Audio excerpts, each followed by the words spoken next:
morning. My name is Drishti Abhinath Shinde and I introduce this topic and value in use, value in exchange and water paradox. Myself Diksha Patni. I am going to explain economic growth and economic development. Hi, my name is Shravani Jairam Kadam. I introduce microeconomy and their examples. Good morning. My name is Gauri Shinde. I am explain macroeconomics. My name is Janvi Shinde and I am explain wealth and characteristics of wealth and various types of income. Hi, my name is Namrata Shelar. I am explain the economic activity. Good morning to all of you. Now, me and my all teammates are presenting you the topic of economics, basic concepts in economics. First of all, what is science? We will discuss. Science is a systematic way of acknowledging our knowledge.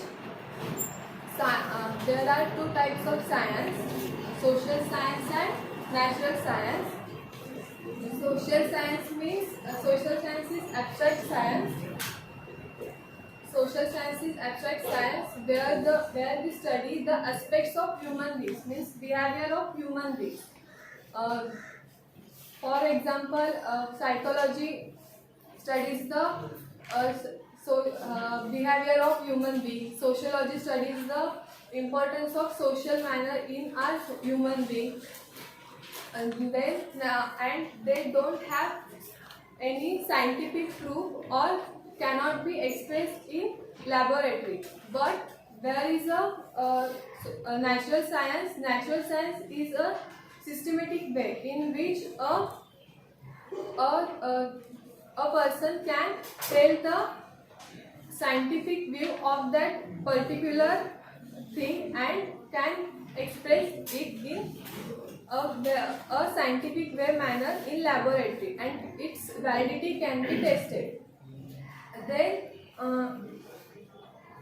Then meaning of economics. Economics is a social science. Social science means economic studies the social science. आपण आता economics मध्ये population बघतोय, poverty बघणार आहोत, नंतर liberalisation वगैरे सगळं काय काय आपण फक्त एका इकॉनॉमिक्स मध्ये बघतो.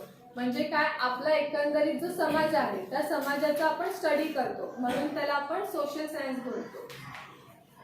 नंतर इकॉनॉमिक हा जो वर्ड आहे, it is derived from Greek word which is ओइकोनोमिया.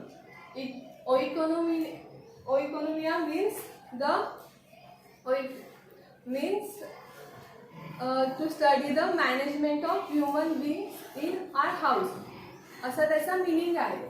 आणि आपण आता इकॉनॉमिक्स म्हणजे आपण काय फक्त आपल्या घरातलं बघत नाही. आता जो आपण इकॉनॉमिक्स स्टडी करणार आहोत तो पूर्ण आपण आपल्या देशाचा करणार आहोत, आणि आपले वॉन्ट्स काय असतात, युटिलिटी काय, स्कॅर्सिटी काय, हे सगळं आपण बघणार आहोत. म्हणजे माझ्या टीममेट्स तुम्हाला ते सगळं व्यवस्थित एक्सप्लेन करून दाखवतील. नंतर economic is referred as twin of social science. हे कोण म्हटलंय तर पॉल सॅम्युएल्सन आहे ना, तो बोलला आहे. कारण की इकॉनॉमिक्स ही सोशल सायन्सची एक मेन ब्रांच आहे. आपण आता 9वी 10वी मध्ये पण इकॉनॉमिक्स शिकलेलो आहे. म्हणजे ते टुरिझममध्ये आपण शिकलोय. इवन आपण तिथे जे दिलेत आम्ही टाईप्स ऑफ इकॉनॉमिक सिस्टीम, त्याच्यामध्ये कॅपिटलिझम म्हणजे भांडवलशाही पद्धत जी आपण शिकलोय 10वी मध्ये. नंतर सोशलिझम म्हणजे समाजवादी, म्हणजे जिथे फक्त where it is a company it is only owned by a government, तेव्हा त्याला सोशलिझम म्हणतात. आणि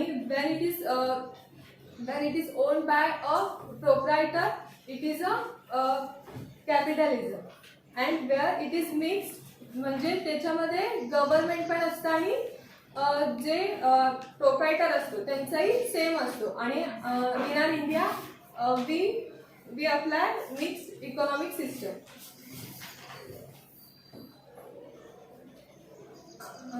कौटिल्य हा मौर्य साम्राज्यामध्ये जो राजा होता चंद्रगुप्त त्याचा एक इकॉनॉमिस्ट म्हणून त्याला हेल्प करणारा होता. तर कौटिल्यने काय सांगितलं, अर्थशास्त्र हा त्याचा ग्रंथ आहे. त्याच्यात त्याने काय सांगितलंय, अर्थ मीन्स वेल्थ. वेल्थ म्हणजे काय, पैसा. म्हणजे अर्थ म्हणजे वेल्थ. आणि त्याने जो सगळी वेल्थ असते आपली त्याबद्दल त्याच्यात सांगितलेलं आहे. सायन्स मीन्स, शास्त्र मीन्स सायन्स. शास्त्र म्हणजे काय, एखादी पद्धत असते. म्हणजे टेक्निक म्हणतो ना आपण, सायन्स हे आपल्याला टेक्निक्स शिकवत असतं. आणि म्हणून त्याने अर्थशास्त्र म्हणजे जी आपली एकंदरीत संपत्ती आहे त्याचं त्याने एकंदर शास्त्र कसं असतं हे त्याच्या राजाला पटवून दिलं. आणि त्यानुसार राजाने जर वर्क केलं तर त्याला फायदे होणार हे त्याने सांगितलं त्याला व्यवस्थित. आणि मग त्याचे जे त्याने इकॉनॉमिक्स हे ट्रेटाइज ऑन पॉलिटिकल इकॉनॉमी म्हणजे when a king is ruling on an area, how he should develop his area by economic means. हे त्याने व्यवस्थित एक्सप्लेन केलं, कसं व्यवस्थित आपण आपली जी इकॉनॉमी आहे ती व्यवस्थित सांभाळून ठेवायला हवी हे त्याने त्या किंगला मार्गदर्शन केलं. त्याचे की पॉइंट्स काय, crucial role of state and government. म्हणजे crucial role means important role, महत्वाचा, एकदम महत्वाचा जो रोल आहे स्टेट और गव्हर्नमेंटचा तो त्याने एक्सप्लेन केला. नंतर वेलफेअर. आता समजा आपल्या स्टेटमध्ये चांगली इकॉनॉमी नसती तर आपलं स्टेटही व्यवस्थित चाललं नसतं. म्हणजे जसं बिहार वगैरे आपण ह्यांचं बघतोय की त्यांच्याकडे इकॉनॉमी आहे पण व्यवस्थित सोशल मॅनर म्हणजे त्यांच्याकडे तेवढासा खास नाहीये. पण आपल्याकडे महाराष्ट्रात बघितलं तर ते बऱ्यापैकी सुधारलेलं आहे. म्हणून आपण समजा आपली इकॉनॉमी नीट ठेवली म्हणजे सगळ्यांना जॉब्स वगैरे असतील, व्यवस्थित असेल सगळं, तर मग कुठेतरी आपलं सगळं व्यवस्थित चालतं, रुलावर असते गाडी. पण समजा ते नसेल तर मग सगळं ढासळून जातं. म्हणून in R growth, in R countries growth, economy is most important असते. नीड. तर इकॉनॉमीची नीड का आहे आपल्या सगळ्या एकंदरीत कंट्रीच्या ग्रोथमध्ये, कारण की इकॉनॉमी हा पाया आहे. समजा तोच नीट असेल तर आपण कुठेतरी फॅक्टरी ओपन करू शकणार, कुठेतरी चांगले प्रोग्राम्स ओपन करू शकणार. पण जर इकॉनॉमीच नसेल तर ते शक्यच नाही आहे कुठे. म्हणून economy plays more important and needful role in a country's growth. नंतर कॉम्प्लेशन हे मोस्ट इम्पॉर्टंट आहे आपल्या इकॉनॉमिक ग्रोथसाठी. कारण की कॉम्प्लेशन हे जे इकॉनॉमिकचं एकंदरीत सगळं व्यवस्थित आपण करतोय त्याला वर्क करण्यासाठी कॉम्प्लेशनची गरज असतेच. म्हणून ते खूप नीडफुल आहे. आता आपल्या भारतामध्ये फक्त हा चाणक्य म्हणजे कौटिल्य होता, त्याने जे एक्सप्लेन केलं. त्याच्यानंतर युरोपियन साइट्समध्ये ह्या बाकीचे जे पुढचे आहेत म्हणजे ॲडम स्मिथ असेल, लिओनेल रॉबिन्स असेल, त्यांनी काही काही डेफिनेशन्स एक्सप्लेन केल्या आहेत.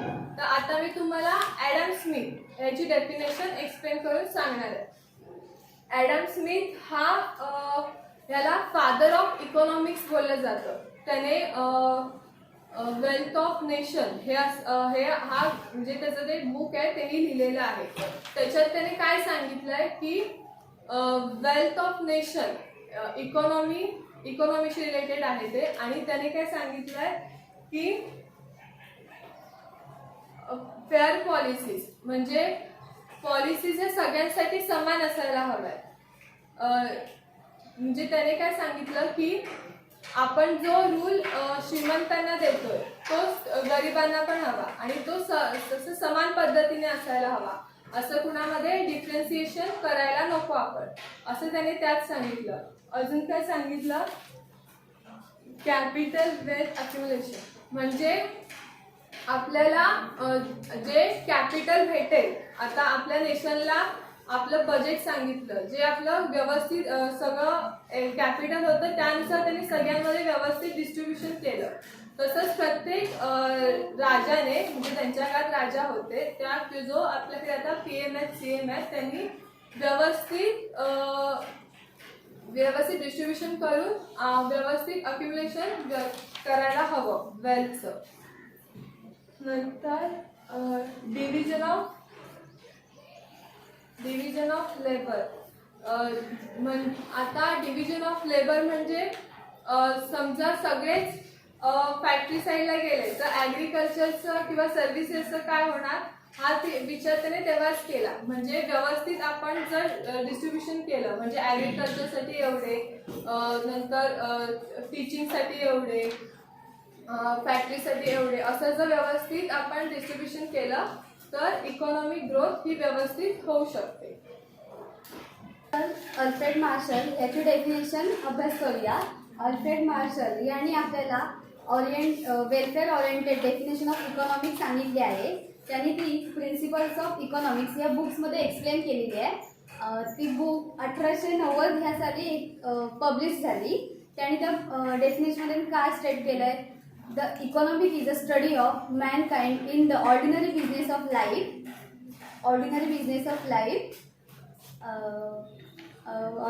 It examines that the part of individual and social action which is closely connected with the attempt and use of material requisites in well-being. Key points of Marshall definition. The ordinary man म्हणजे जनसामान्य माणूस कसा राहतो ते त्यांनी explain केलेलं आहे. त्यानंतर economic is a behavioural science, म्हणजे आपल्या बिहेवियरनुसार आपली इकॉनॉमिक स्टेज चेंज होत जाते, ते त्यांनी त्यात सांगितले आहे. त्यानंतर स्टडी ऑफ मटेरियल वेलफेअर, म्हणजे आपल्याला आपल्या गरजा डिमांड आपल्या पूर्ण करण्यासाठी आपण जसं की घर, कार ह्या गरजा आपण डिमांड करतो आणि त्या पूर्ण कशा केल्या जातात हे त्यात त्यांनी एक्सप्लेन केलेलं आहे. त्यानंतर economic is not only simply study of wealth, म्हणजे इकॉनॉमिक फक्त वेल्थ नाही तर त्या वेल्थपासून आपल्या वॉन्ट्स कशा पूर्ण होतात हे सुद्धा त्यांनी या डेफिनेशनमध्ये एक्सप्लेन केलेलं आहे. लिओनार्ड रॉबिन्स हा एक इकॉनॉमिक सायंटिस्ट होता. अँड एसे ऑफ द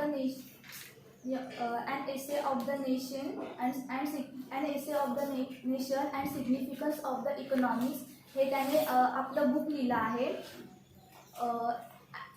हे त्याने 1932 मीन्स 1932ला पब्लिश केलं आहे. Economics is a science which study human behavior, has a relationship between aims and scares. Yes, proceed. Economics is a science which studies human behavior and relationship between aims and spheres, means which have alternative uses. आता जे आपले means म्हणजे काय, साधनं, आणि wants म्हणजे गरजा. आता आपल्या सगळ्या गरजा काय एकाच वेळेस आपण फुलफिल करू शकत नाही. आपल्याला काय म्हणजे आपण जेव्हा लहान असतो तेव्हा आपल्याला छोट्या सायकल्स हव्या असतात, मोठे झाल्यावर बाईक्स हव्या असतात, पण ते म्हातारे झाल्यावर काही नाही, फक्त एखादं पुस्तक दिलं तरी आपल्याला ते समाधान असतं. मग आपल्या गरजा बदलत जातात, मग आणि आपल्या प्रायोरिटीजही चेंज होत जातात. मग तेच त्याने त्याच्या डेफिनेशनमध्ये एक्सप्लेन केलेलं आहे. तर त्याचे की पॉईंट्स आपण आता बघूया. Ends unlimited wants. आता मी तेच सांगितलं की वॉन्ट्स म्हणजे आपले अनलिमिटेड असतात, म्हणजे हे भेटलं की मला ते पण आता भेटायला हवं, म्हणजे संपत नाहीत, मग ते अनलिमिटेडच आहेत ना. आपल्याला असंच असतं ना, आता 10th मध्ये फर्स्ट आलं तर असं असतं ना, यार आता 12th मध्ये पण फर्स्ट यायचं आहे, म्हणजे संपतं का नाही. 12th नंतर मग ग्रॅज्युएशन वगैरे सगळं त्यात पण आपलं हेच चालू असतं. मग मीन्स केअर रिसोर्सेस. आता साधनं आता तेवढी नसतात, म्हणजे आता जेव्हा तुम्ही 10thला असतात तेव्हा, आता 10thला आमच्या वर्गात किती जण होते, 48. हां, म्हणजे तुमचे जे स्पर्धक आहेत ते आता इथे किती आहेत, 60. नंतर पुढे गेल्यावर हे थोडे 60 राहणार आहेत. नंतर आपल्याला पूर्ण आता किती ते वाढत जाणार आहे. जसे आपण MCOMला जाऊ, BCOMला जाऊ, तशी जी वर्गातली संख्या आहे ती पण म्हणजे मोठी होत जाणं, आणि त्यामुळे जो असा फर्स्ट नंबर आहे त्याच्यासाठी जे कॉम्पिटिटर असणार ते पण जास्त असणार. म्हणजे नंबर किती एकच, पण त्यासाठी कॉम्पिटिटर किती आहेत जास्त. म्हणजे तिथे अशी स्केअरसिटी म्हणता येणार नाही, पण कॉम्पिटिशन वाढणार आहे. ते तिथे त्याने सांगितलं की एखाद्या पार्टमध्ये असं स्केअरसिटीमुळे जे आपले वॉन्ट्स असतात ते अनलिमिटेड असतात, आणि त्यामुळे ते कधी कधी कम्प्लीट होऊ शकत नाहीत. हे थोडंसं आपण समजून घ्यायला हवं. नंतर वॉन्ट्स आर ग्रेडेबल. गरजा हे नेहमी वाढतच असतात. म्हणजे ज्या आपल्या साध्या गरजा आहेत, अन्न, पाणी, वस्त्र, निवारा, त्या तर आहेतच, पण त्याच्यासोबतच आता शिक्षण, आरोग्य म्हणजे हेल्थ आणि एज्युकेशन हेही तितकंच इम्पॉर्टंट आहे. त्याला पण आपण आता तेवढाच इम्पॉर्टन्स देतो जेवढा आपण वॉटर, फूड आणि शेल्टरला देतो. मग त्यानुसार जे वॉन्ट्स आहेत ते त्या काळी तेवढे होते, पण जसं जसं त्या काळातून आपण ह्या काळात येत गेलो आपले 2 वॉन्ट्स आणखी इन्क्रीज झाले. म्हणजे काय, ग्रेड झाली ना, म्हणजे 3 होते ते 5 झाले, म्हणजे ग्रेडेबल आहेत वॉन्ट्स. नंतर अल्टरनेटिव्ह युजेस. समजा तुम्ही आता दुकानात गेलात, उन्हाचे दिवस आहेत, तुम्ही दुकानात गेलात आणि तुम्हाला स्प्राईट हवं असेल आणि तो बोला नाही आमच्याकडे स्प्राईट नाही, मिरिंडा किंवा थम्सअप आहे. तर तुम्हाला उन्हाळ्याच्या दिवसात फक्त काहीतरी थंड हवं असतं.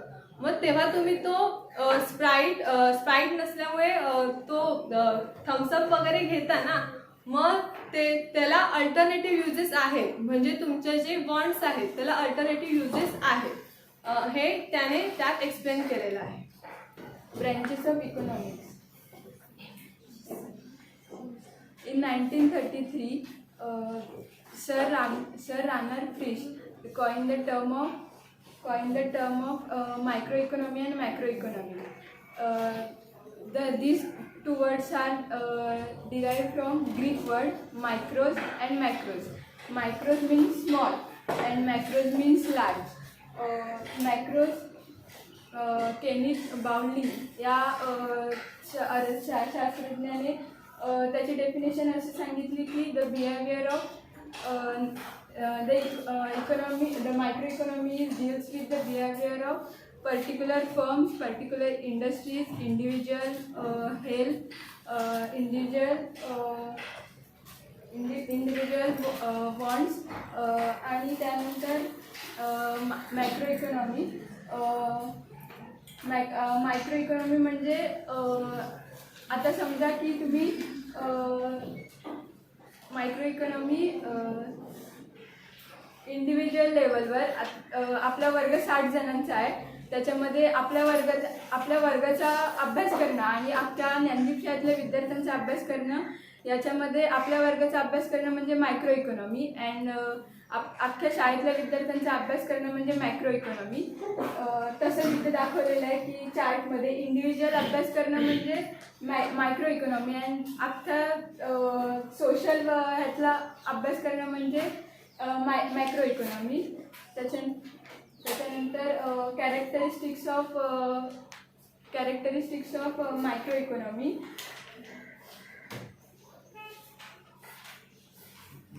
पहिले wants are referred as need. Characteristics of wants are unlimited.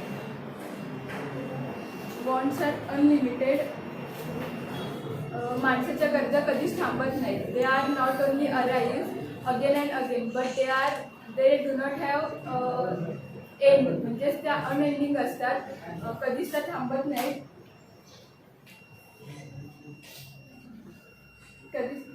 कधीच त्या थांबत नाहीत. त्यानंतर सेकंड आहे wants are recurring in nature.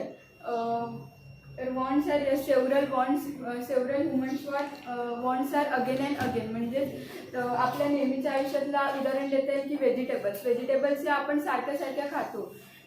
म्हणजेच काय, तर wants are recurring in nature. Wants differ with age. माणसाच्या गरजा या एजनुसार बदलत जातात. की आता तुमच्या वयात, विद्यार्थ्यांच्या वयामध्ये तुम्हाला गाड्या हव्या असतात किंवा कार हव्या असतात, तर एजनुसार आता 60-70 एजमध्ये जी लोक असतात त्यांना बुक्स वाचायला वगैरे आवडतात. म्हणजेच काय तर वॉन्ट्स डिफर विथ एज. त्यानंतर वॉन्ट्स डिफर विथ जेंडर, की तिथे तुम्हाला उदाहरण दिसेल की तिथे म्हणतात की men go shopping to buy what they want, की पुरुष हे त्यांना जे हवं आहे ते आणायला जातात. तर स्त्रिया महिला असतात त्या women go shopping to find out what they want. महिला त्यांना जे त्यांना माहीत नसतं की आपल्याला काय हवं आहे, त्या जातात आणि त्यानंतर त्यांना कळतं की आपल्याला हे घ्यायचं आहे, हे घ्यायचं आहे, जवळजवळ सगळंच घ्यायचं असतं त्यांना. त्यानंतर डिफर ड्यू टू प्रेफरन्स, आपल्या प्रेफरन्सनुसार त्याच्यामध्ये बदलत जातात की आपल्याला कशाला प्रेफरन्स द्यायचं आहे हे आपल्याला कळलं की आपला त्याच्यात बदल होत जातो.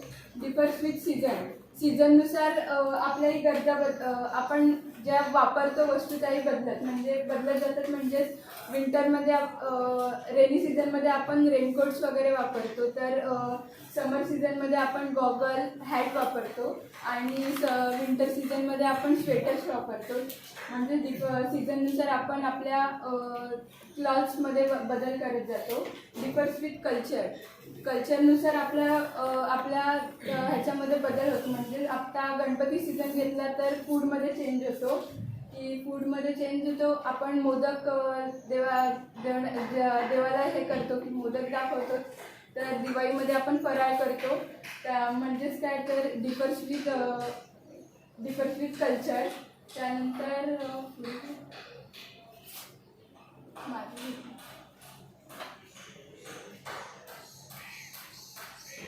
त्याच्यानंतर classification of wants, economic and non economic. Economic means to pay price for things. म्हणजेच आपल्याला पैसे भरल्यानंतर आपल्याला त्या गरजा मिळतात. उदाहरणार्थ मेडिसिन्स, फूड्स, ते आपल्याला आपण प्राईस दिल्याशिवाय अजिबात भेटत नाही. तर नॉन इकॉनॉमिक्स वॉन्ट्स म्हणजे wants are free gift of nature. म्हणजे त्या आपल्याला नेचरकडून मिळालेले असतात. उदाहरणार्थ air, sunshine. Individual wants and collective wants. Individual wants refers to wants which wants are individual level. म्हणजे इंडिव्हिज्युअल लेवल डॉक्टर्स जे स्टेथोस्कोप वापरतात हे त्याचं उदाहरण म्हणता येईल की तो त्याचा स्टेथोस्कोप असतो की तो आपण दुसऱ्याला कोणाला देऊ शकत नाही. तर कलेक्टिव्ह वॉन्ट्स म्हणजे collective wants are social wants. आता सोशल म्हणजे समाजातल्या वॉन्ट्स असतात त्या ट्रॅव्हलिंग बाय ट्रेन. आपण जेव्हा ट्रॅव्हलिंग करतो तेव्हा ती आपल्या एकट्यापुरती नसते तर ती अख्ख्या समाजाची असते. त्यामुळे ते उदाहरण त्याच्यासाठी योग्य ठरेल. नेसेसिटीज म्हणजे necessities are basic needs of women's. Health, food are the examples of necessities. Comforts means comforts are for our comforts means आपल्याला फक्त आपल्याला एन्जॉयमेंट करण्यासाठी त्या थिंग्स असतात. म्हणजेच AC, कार. आणि कम्फर्ट्स म्हणता येईल की आपल्या वर्क कमी करण्यासाठी मशीन्स किंवा वॉशिंग मशीन्स असतात, मिक्सर असतो. ही त्याचे एक्झाम्पल्स सांगता येतील.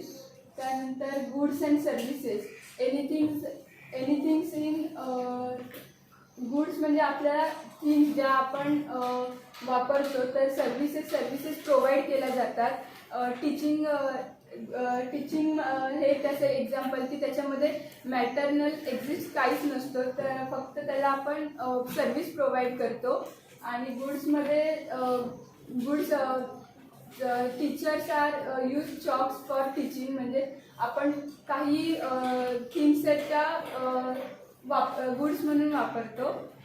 त्यानंतर utility means commodity to satisfy human wants. ह्याच्यामध्ये तुम्हाला 3 इमोजीस दिसतील. तीन वेगवेगळ्या सॅटिस्फाय करतात. आपण हॅपी असल्यावरती आपला मूड असा असतो, तर सॅड असल्यानंतर शेवटच्या ह्याच्यात असतो. म्हणजेच काय तर commodity satisfy human wants. Value in use. Value ही पण एक बेसिक कन्सेप्ट ऑफ इकॉनॉमिक आहे.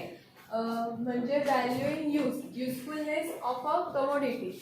आता काही गोष्टी आहेत त्या आपल्याला युजफुल असतात, मग त्या युजफुलनेस मुळे त्या आपल्या म्हणजे ती वस्तू आहे ती आपल्या दृष्टिकोनातून त्याची व्हॅल्यू इन्क्रीज करते. हे बरोबर आहे ना. मग त्यामुळे व्हॅल्यू इन यूज म्हणजे आता sunshine has a high value in use.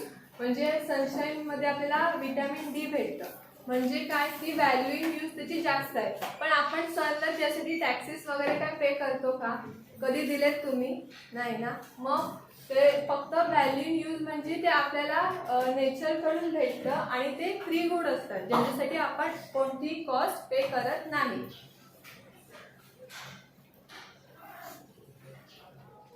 Value in exchange. Commodity or services express in terms of another commodity. म्हणजे काय, समजा आता तुम्हाला गाडी घ्यायची आहे, तर तुम्ही त्यासाठी काहीतरी मॉनेटरी एक्सपेन्सेस असतात ते पे करता ना. तर तुम्हाला अशीच कोण द्यायचं फ्री म्हणून?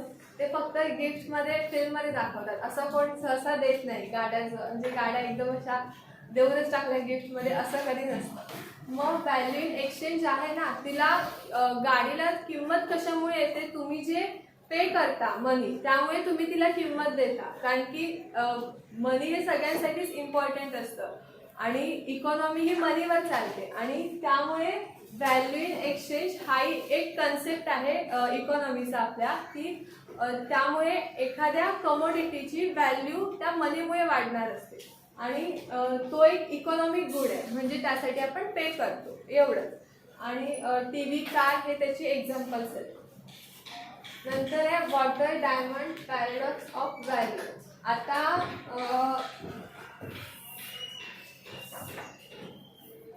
समजा आता हा तराजू आहे, हां, इथे आपण असे डायमंड्स ठेवले, हां, आणि इकडे आपण फक्त एक पाण्याची बॉटल वगैरे ठेवले, हां. मग हे कधीच इक्वल नसणार. नेहमी पैशांच्या बाबतीत म्हटलं आपण तर ह्याचं पारडं जड असणार, आणि समजा युजफुलनेसच्या बाबतीत म्हटलं तर ह्याचं पारडं जड असणार. म्हणजे काय, जेव्हा हाय व्हॅल्यू इन यूज म्हणजे जे पाणी नसेल तर तुमच्या घरचं काय, माझ्या घरचं काय, कुणाचंच काही काम होणार नाही.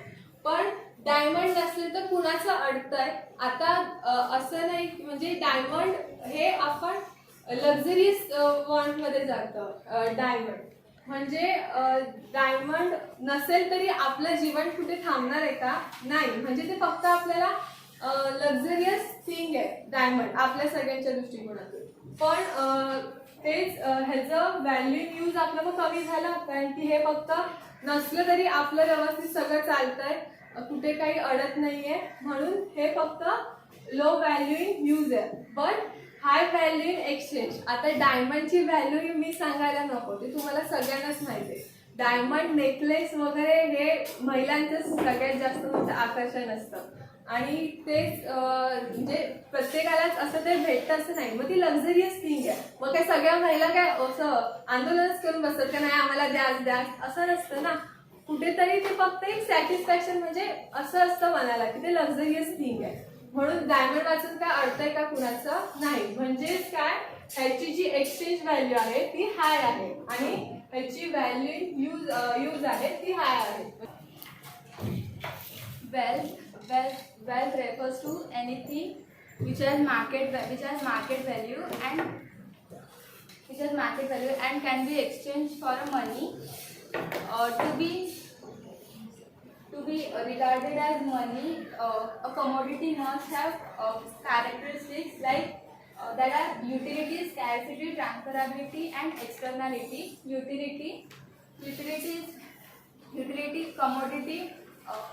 Commodity must have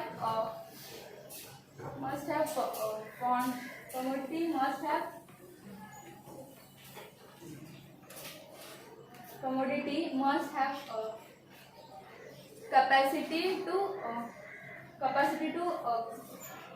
satisfy human wants. Examples are furniture, refrigerator, TV, etc. Then scarcity, commodity must have scare in uh,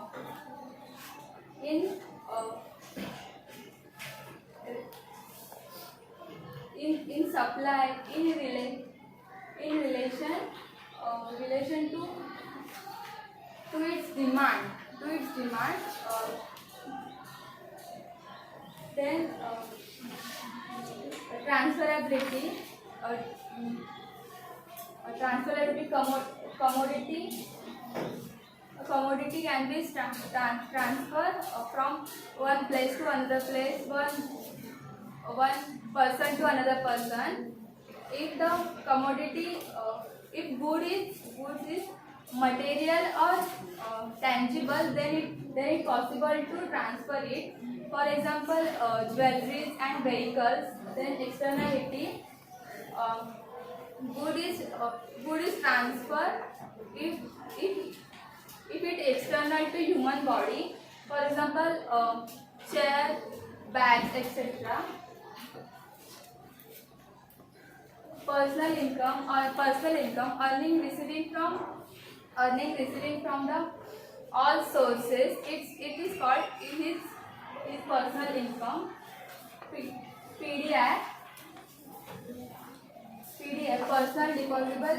personal deposable income. It is the part that of personal income which is left over after payment, like direct taxes like income tax and wealth tax, etc. There are various types of income: fixed income, real income, money income,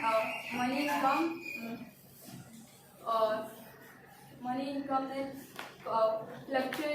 fluctuating income, earned income, unearned income, and residual income. First, fixed income. Fix इन्कममध्ये त्याची जी price असते ती fix असते, ती change होत नाही. For example rent, wages, and then money इन्कममध्ये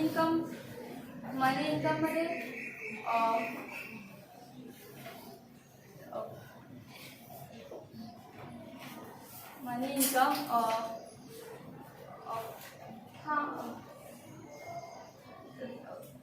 good prices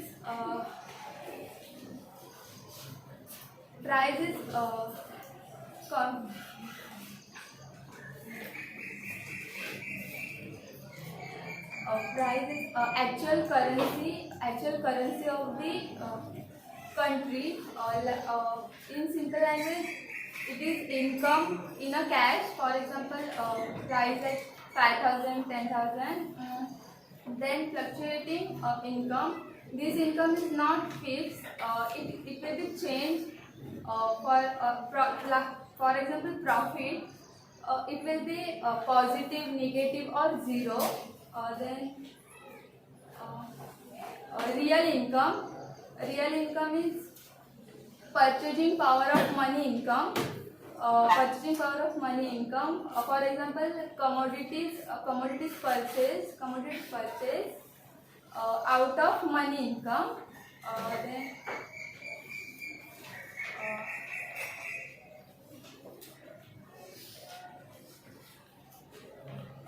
residual income. Residual income मध्ये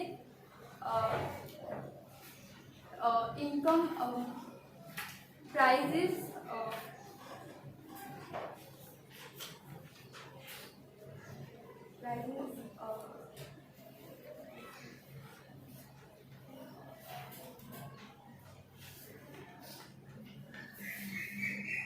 earn income.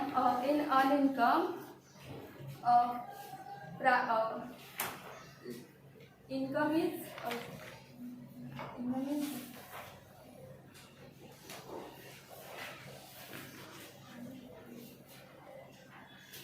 What's your time of working?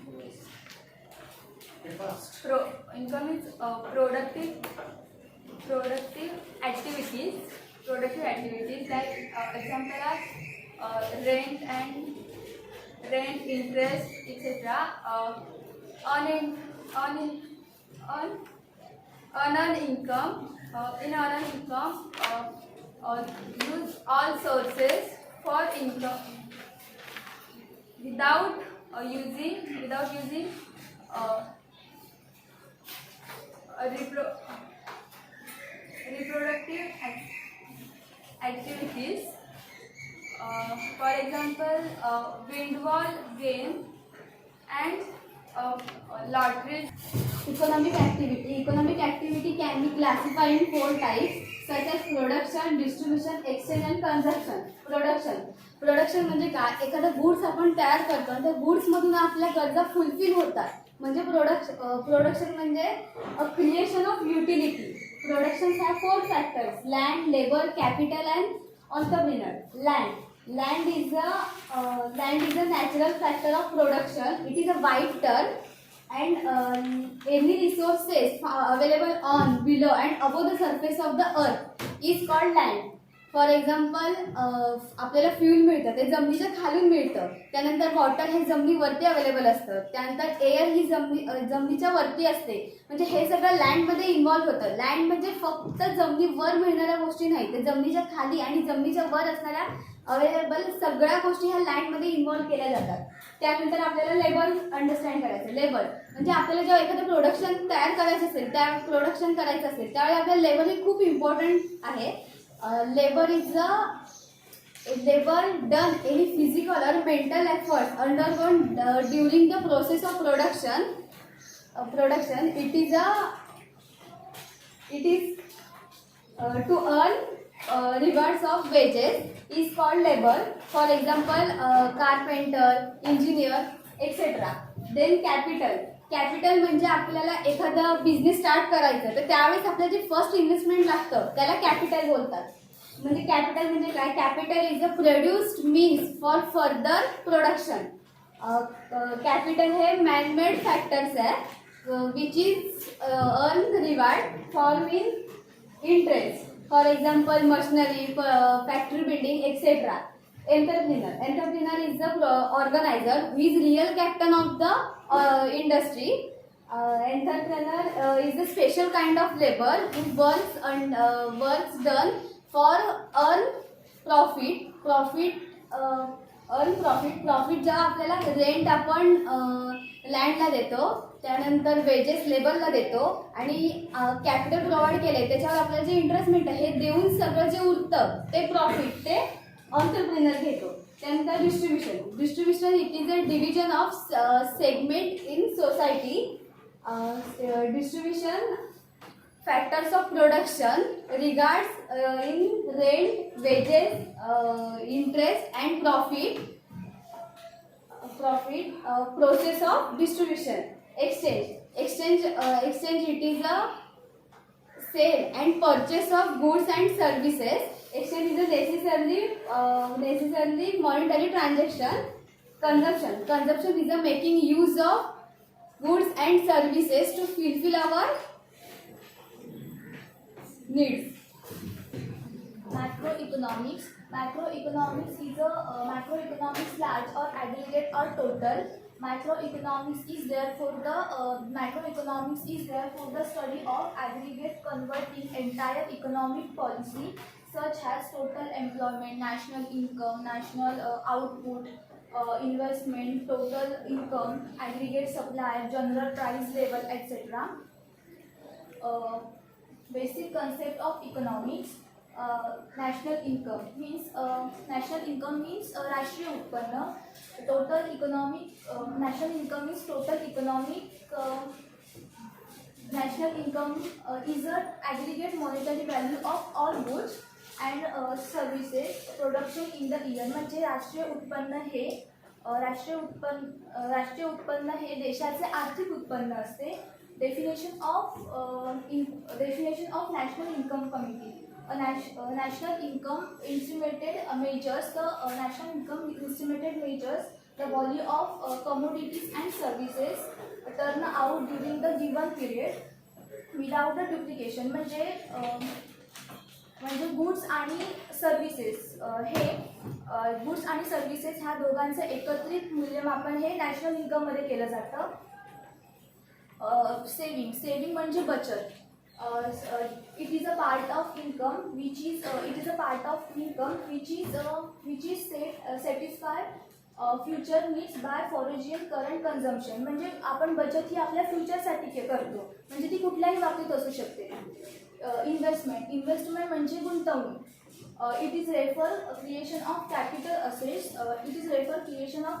assets through mobilization of saving, for example machinery आणि equipment. म्हणजे saving आपण आता जर saving केली तर ती आपल्याला पुढे उपयोगी होऊ शकते. जसं आपण मशिनरीमध्ये सेविंग करू शकतो. ट्रेड सायकल म्हणजे व्यापार चक्र. Trade cycle functions in business. Up and down means fluctuation caused by inflation and depreciation of respectively. Economic growth, in the terms of economic growth, has quantitative dimensions. म्हणजे आपण त्याची quantity check करू शकतो, नंबर्समध्ये count करू शकतो.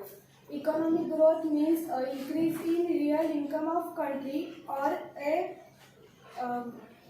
long period of time. Economic growth त्याचा ratio वाढण्याचा ध्येय येतो.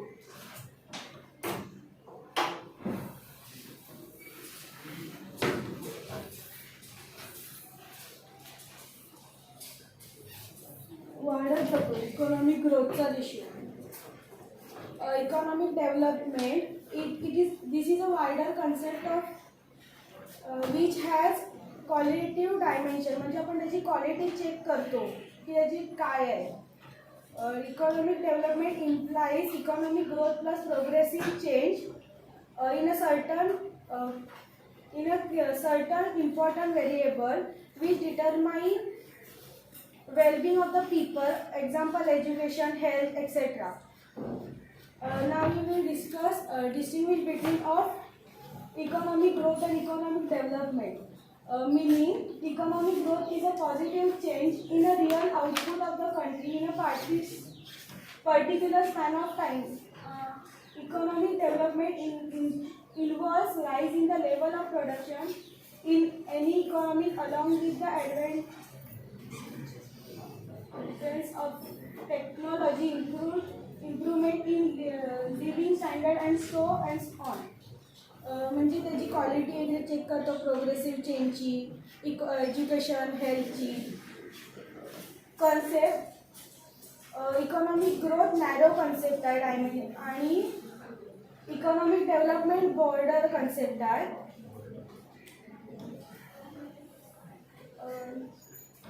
Dimensions economic growth is unidimensional आणि economic development is multi dimensional.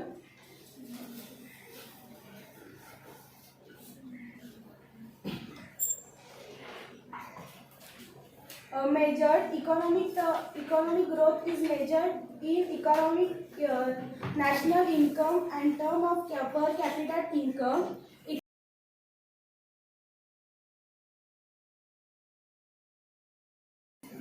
Can you please explain again what is water diamond paradox of values? Yes, please. आता water bottle आपण म्हटली आणि ते डायमंड्स असतील, तर मग समज तू आता रेगिस्तानमध्ये आणि तुला तहान लागली, तर तुझ्याकडे डायमंडची अख्खी थैली आहे पण वॉटर बॉटल नाही, तर तुझं काय म्हणजे जगशील का तू? नाही. म्हणजे व्हॅल्यू इन यूज कुणाची जास्त आहे? बॉटलची. आणि व्हॅल्यू इन एक्सचेंज कुणाची जास्त आहे? तू हे विकून वॉटर विकत घेऊ शकतेस, पण हे तू पिऊ शकतेस का? नाही. म्हणून व्हॅल्यू इन एक्सचेंज आहे ती ह्याची जास्त, पण हे low in value in use ह्याची, आणि ह्याची व्हॅल्यू इन यूज जास्त आहे आणि एक्सचेंजची व्हॅल्यू कमी आहे, कारण की ती तुला 20 रुपयात पण भेटते. म्हणजे एक्सचेंजमध्ये तू मनी एक्सचेंज करणार आहेस वॉटर बॉटलच्या, आणि त्यामुळे ह्याची जी व्हॅल्यू असेल एक्सचेंज व्हॅल्यू क्वार्टरची ती कमी असणार आहे आणि जी तुझी व्हॅल्यू इन यूज आहे ती थोडीशी जास्त असणार आहे, कारण वॉटर हे तेव्हा तुझ्यासाठी एक असं वरदान टाईप ठरणार आहे रेगिस्तान. How to calculate personal disposable income? Yes, fast. आता हे तुझं समज पर्सनल इन्कम असेल, हा म्हणजे तुझी सॅलरी आहे, हा मग त्याच्यात हा तुझा इन्कम टॅक्स आहे, हा हे तुझं फूडसाठीचं आहे, नंतर हे तुझे जे एज्युकेशन असेल त्यासाठी तुझा खर्च आहे, आणि मग ह्याच्यातल्या काहीतरी तुझे सेविंग्स आहेत, आणि हे सगळं जे मिळून होईल तुझं ते तुझं इन्कम आहे, आणि जे आहेत सगळे एक्सपेन्सेस आहेत ते देऊन उरेल ते तुझं पर्सनल डिस्पोजल. Yes, next.